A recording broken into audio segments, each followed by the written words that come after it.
And And then if are they working? and if there are, um, you have to make sure that they're easy, that they are cleared. That is, and just say to the vendors, well, this is the area that you can't set up because there's a hydrant here.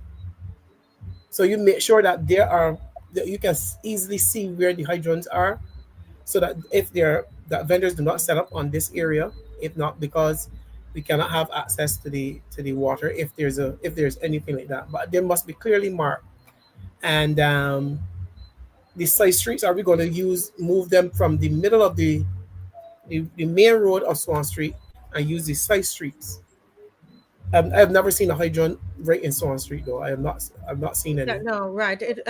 Somebody said they've never seen, but we don't know. We might never have seen it, but it might be there.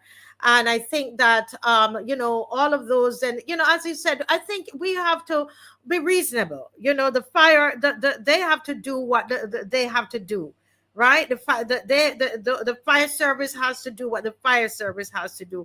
I am saying that there are lots of people. I met people on there. We're going to show the video, but I just want to share some of their stories. I met people on there, Mr.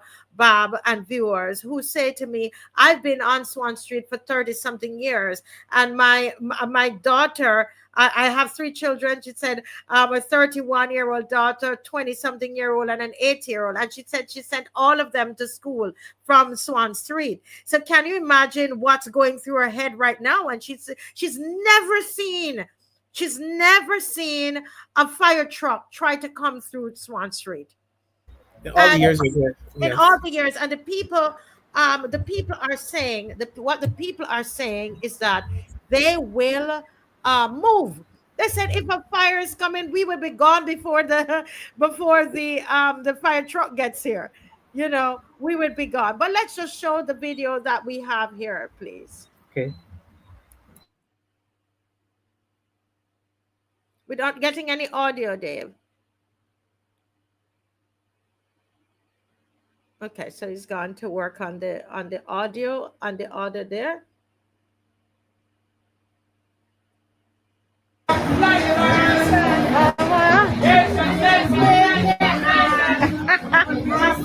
Yes, yes. So I'm here, down here recording to protect the vendors. I would come down here. I come down here to protect you all. Okay, I got this here. Listen, don't worry. I got it recorded. You're gonna hear me.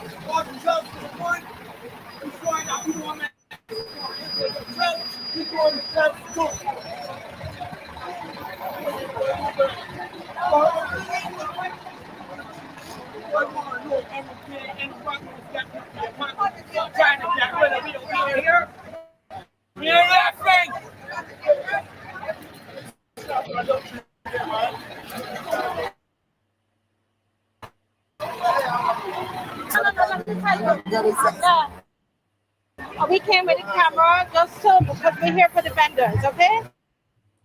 Understand that. So because we believe that there's a plan to move you all. That's what you understand. You gotta think. You ever seen this yet? They have smaller trucks and they're the biggest one. Thank you. They bring. Okay, but talk. I want what you want. Talk. So what you just said, but I'll show you. They have smaller trucks, but I'm the biggest one. They come through on. The biggest, yes. The biggest truck they have. Can I show you? Pardon? Can I put You you? can show me. You can Yeah, show go me. ahead. I don't really do the cameras and I don't really have Right. so much to say. Right. If you understand. Yeah. No, don't worry. But you're saying you believe there is something sinister. Yeah, I don't like what they're doing though. You know what they're doing. Because if it is they have to move, they're gonna put a lot of people on their jobs. A lot of people on their jobs. And I don't like working for people. I prefer to work for You myself. prefer to work for yourself. What's the name of your business? I mean, really have the name. It's some nice perfumes. Let me. Okay. Let me see that. Yeah. And how is business? Yeah, business. Well, since school no start. Yeah. It's a little slow, but I don't complain. Right. Yeah. Okay. I just really try my thing. You try your best and do something for yourself. Yeah, and if I don't. But all of here is going to look like lime grove because they're building. You see the building over on that side, all those hotels. So you guys can't stay here. government got some bigger penalty here, man. Yeah. I was trying to say something. Yeah. Got more things to tell them. Yeah, don't worry They know about what it. they're doing. Yeah. That's all they're going to say. Yeah. But it's clear as people know you say what they do. Yeah. As put together. Keep it together. Yeah. Keep it together. Yeah. You want a Dutch man going to Rastaman right there, he's going to give you a Dutch man. That's okay. Yeah, that's okay. Yes. Rastaman, I'm here for the vendors. I saw the news and I came down for the vendors. I don't work. I want to record what they're doing because we've seen the plan and what they're planning to do here is going to look like Line Group. You and I have to be down here.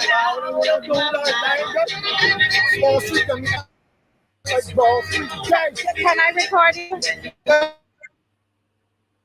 Yeah, tell me, explain what you're just saying. You see the drill that they here carrying is a drill just to get rid of the poor people. It is not nice. Me a celebrity self to get rid of me. Over here gonna end up like Broad Street. Then when the tourists come through, ain't gonna show them nothing to buy, you understand? Right now he's selling souvenirs. Street, Broad Street, pop down since COVID-19 and ain't catch back itself. But these people trying to do the same thing. Get rid of the hustlers for what? What drill nine?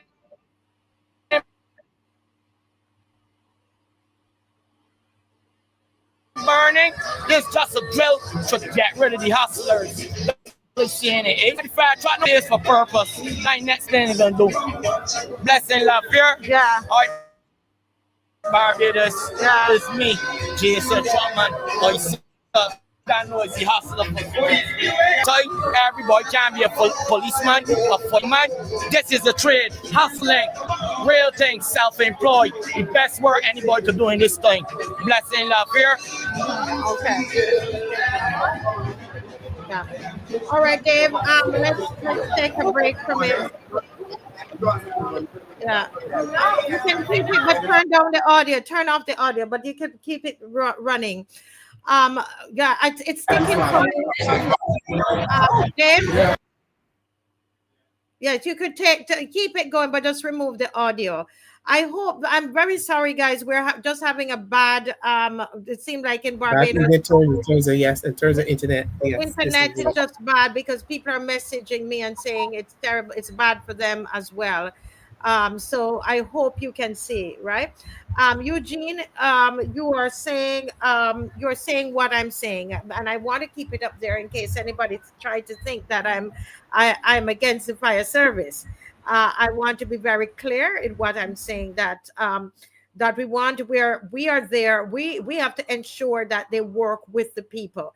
I know what they might be saying in the media, but we have seen, Mr. Babb, we have seen what has happened to a lot of vendors, poor people. yes, People yes. lower income people out there hustling, trying to make a living. And so what we are here to do is to ensure I told them I wanted to document it, and anytime anything is happening down there, I want to be there to for the vendors. We've got to look out for them. Mr. Babb, any thoughts on that? I hope you can hear now.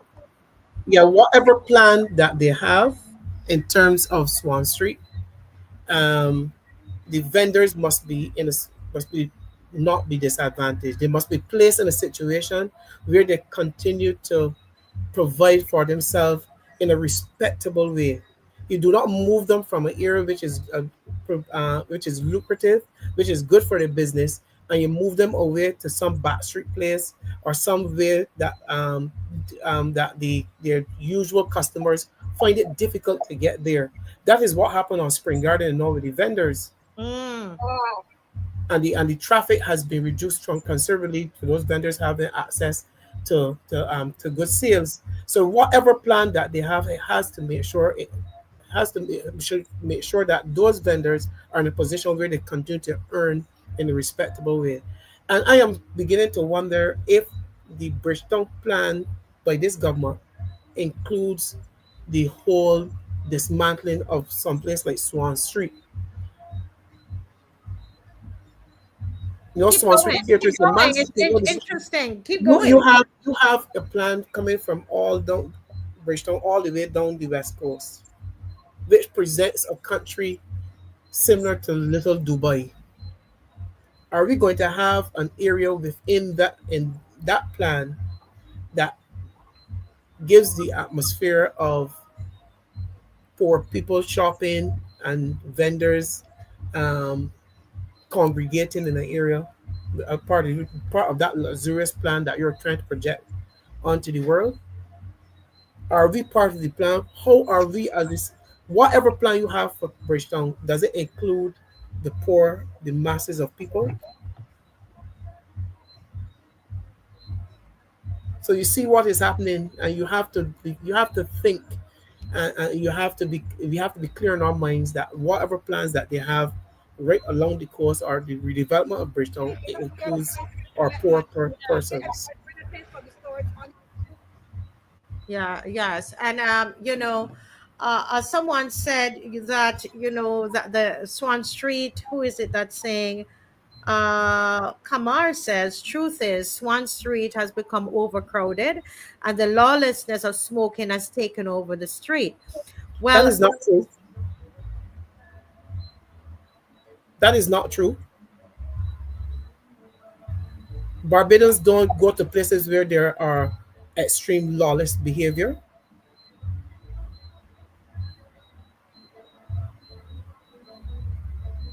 well, I was there today and I did not see any smoking. More than I actually didn't even smell any marijuana or anything. The people were actually selling and actually wanting the truck to move so that they can, because the fire truck being there, some of them lost sales and so on. And remember, a lot of people. One young man, he says, sometimes I'm out here, I sell $50, ma'am, and I can't even get 3 meals a day to eat. So when the truck passes, then they feel like, because it's taking up time, etc. And it's overcrowded because it's become a market. That's It is what a a market. market Yes, is. that Swan Street is a market which involves the normal department stores and vendors. So crowding on, especially on major shopping days, there will be crowds for anywhere in the world. So to say that there's lawlessness, no, I have not seen any lawlessness, and Barbados will shy away from lawless behavior in any crowded area. Yeah. And really and truly, to say that I spoke to some wonderful young men there today, guys. And throughout the week I'm going to show you their stories.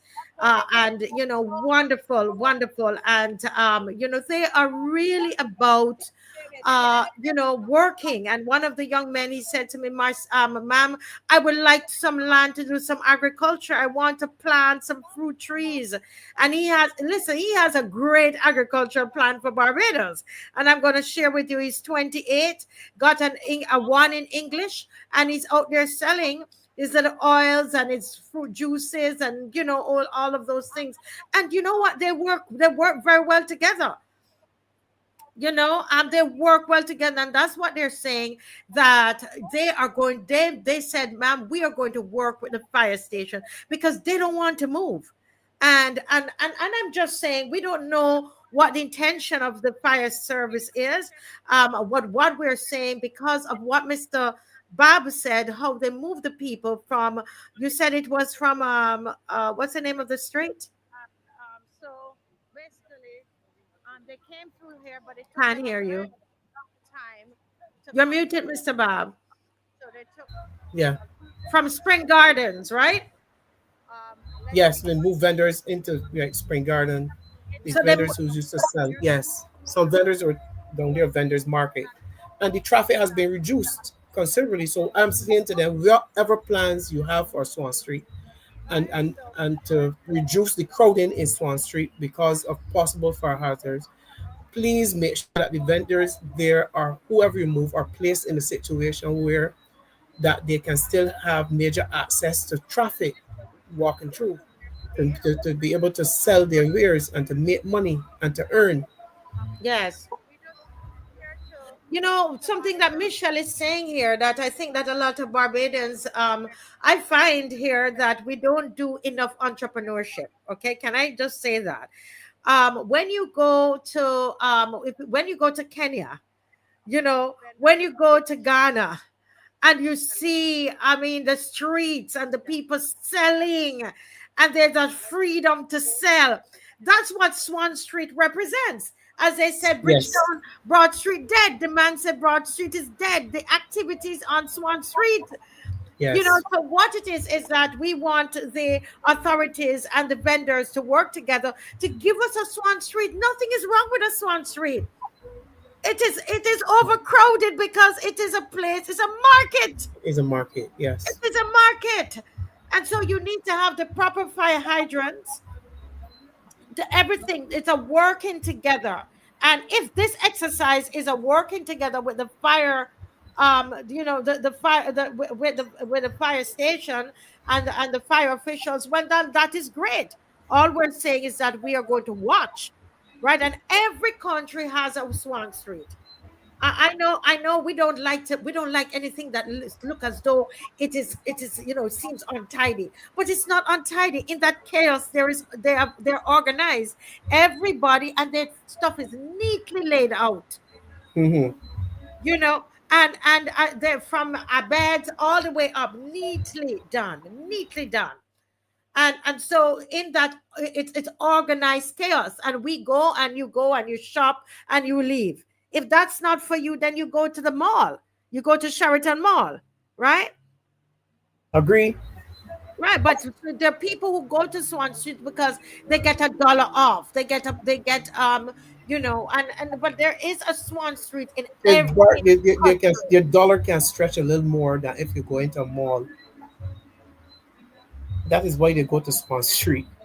Yes. Yes. I don't know if Dave could show, before we move on from this segment, because I think it's important. A lot of us, we're not accustomed to all of this, and we say, "Oh, it's so crowded," but that's how they make their money. That's what happens. You need people.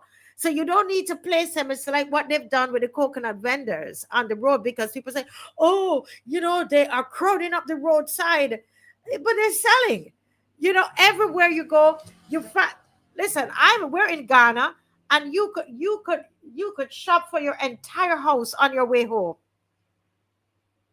They Yes. are they are selling. They're selling one burner stove on the highway.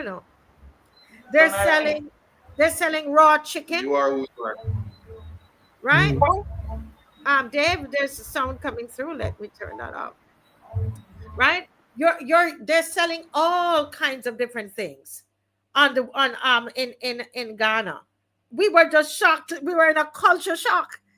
They're selling chocolate, they're selling hot tea, they're selling boiled eggs, they're selling cooked meals, everything, and they come up to the window.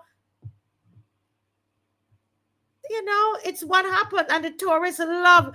That's the thing about it, Tammy. The people are saying the tourists love to go through Swan Street, and that's a feeling of Barbados to them, for a lot of them. Yeah. So I think that we have to find a way to and work together. I'm trusting that this is what they're doing on Swan Street, that they're going to be working together with the people there to make sure that everybody is safe, right? Yes. Safety for everybody first. Okay, Yvette Lane is saying there's a smell of marijuana on mornings, but this is to be expected given that they're allowed to smoke freely, according to my auntie. Well, it is true. Most of the men, there are lots of men there who sell and they smoke. And do I agree with smoking? I don't, but they do. And a lot of them, one young man said to me, he said, if I don't smoke, I probably would terrorize people. I don't know. That's what he says. Yeah. So yes, yes, yes, yes, yes. I'm just reading a little of the. Well, with that, Mr. Babb, and I'm trusting that you're more comfortable now. We can hear you clearly. Don't worry, we're hearing you clearly. Okay. Okay. Good. what I want to talk about is the tourist bill, Mr. Babb. This is a bill that says that if you have an Airbnb, and if you have an Airbnb, or if you have if you're renting your house out, a room in your house, an apartment that's on your house, you know, then you will have to register. Okay, you will have to register, and so on. Dave, I don't know if we can show the Dave, can we show the petition that is being circulated? I In the mean, mean, in the meantime, I just want to take a take on this whole bill, yes. and I am wondering why a few years ago when persons were encouraged to build on and to add on to their houses and to take some kind of form of entrepreneurship to capitalize on World Cup, the perceived avalanche of persons coming into the island to take control. Why at that point in time were these stipulations, they say that yes you can do this, but we expect certain conditions to be met. I want to ask, have there been any complaints from online, from visitors to the country, about some of the conditions that they have experienced while renting or having vacation at Airbnbs? That's the first thing that would Mm, trigger that will cause the government to any government to bring fees as harsh as $250,000. The second thing that we have to pay attention to, come October 1st, we are going to have the borders are supposed to be open, which means if persons from outside of our country come into Barbados, take up that initiative, and there's a big influx of persons coming into the country, there will be a demand for housing.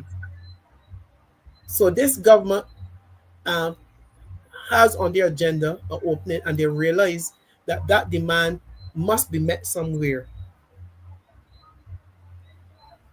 So that is why probably that you will see something like this. But to have a harsh um, penalty for not registering um, is in the same vein as when we were looking at the cybercrime bill, and then we mm-hmm, went back and came back with a harsher penalty.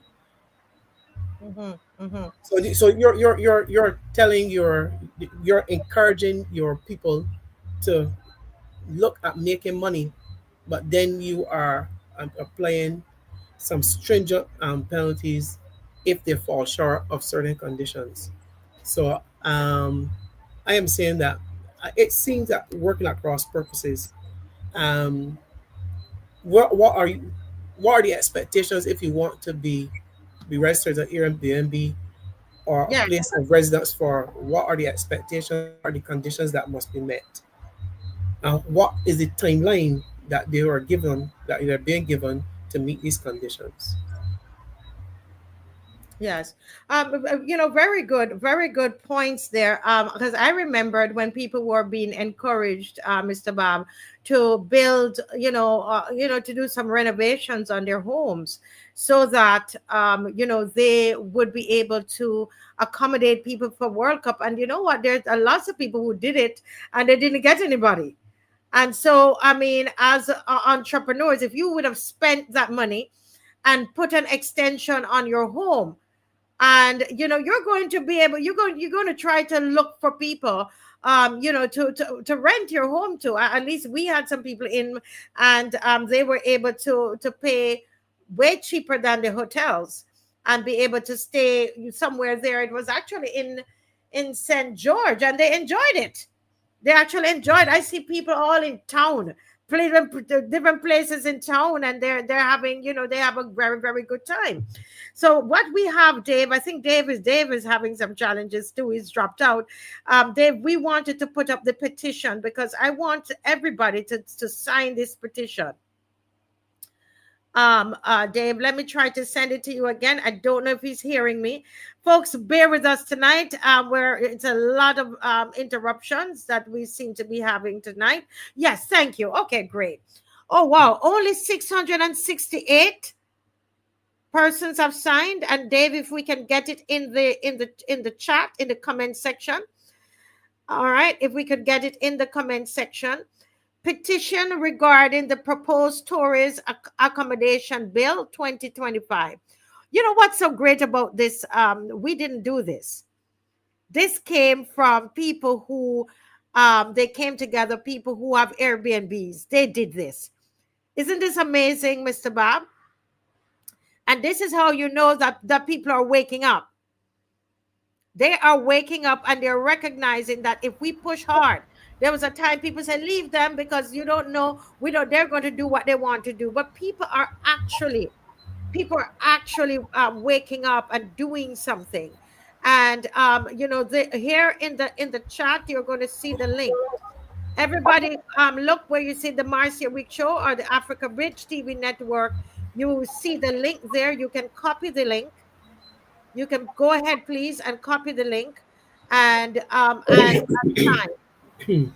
Sharon Ennis says she signed already. Let's read what it says, Dave.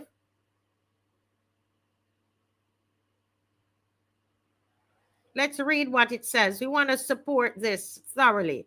We, the undersigned, respectfully urge the government of Barbados to suspend forward progress on the Tourist Accommodation Bill 2025 in its current form and to undertake a redrafting process that more effectively addresses the concerns of all stakeholders. Support for standards concerned with execution. We acknowledge and support the government's intention to uphold standards in the accommodation sector. High quality and safe accommodation is vital to maintaining Barbados' reputation as a premier tourist destination. However, as currently drafted, the bill does not sufficiently address the most pressing issues in the sector and risk disproportionately disadvantaging small and locally owned operators while creating competitive advantages for larger international chains. Recent data shows that over 6,000 short-term rental listings operate across the island, the majority run by small-scale Barbadian owners. These operators contribute significantly to the local economy on a per capita basis compared to international hotel groups. Economic and social impacts. If implemented as drafted, the bill could lead to a reduction of a substantial portion of these listings. The resulting economic effects would extend beyond property owners to include housekeepers, groundskeepers and maintenance staff, taxi operators and other transportation providers, small businesses, restaurants and local shops, ancillary service providers. Additionally, restrictions on rental flexibility may reduce foreign investment in local real estate, particularly from seasonal homeowners who rely on short-term rentals to offset costs. Such outcomes could place downward pressure on the property values and broader economic activity. And it goes on. I think it's a very well written petition, very well researched, etc. Right? And I'm saying that, guys, let's put it up again. And I want you to seriously copy the link. Go ahead and copy the link from the chat. Copy the link and sign the petition, please. Important. It's only 600 and something signatures there. They need your help. We need your help. I don't even know these people, but it doesn't matter. I'm Yes, it excited. doesn't matter.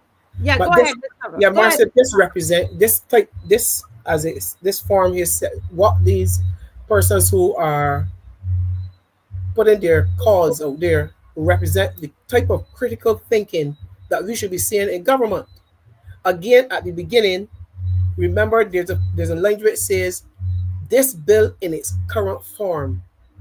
How many times have we been saying to them the cybercrime bill in its current form? The the peeping bill in its current form, this bill and the next bill in its current form, it represents no critical thinking what by the government. This submission by these people represent the type of critical thinking that we should be getting from the members of cabinet, not getting something on paper and then rush out there for going through it, and then you have to take it back to say, look, this needs to be looked at. They should, yes, I agree with V. They should have about 5 signatures by now, because this affects even our family, because it says with groundskeepers, it speaks about the transportation providers.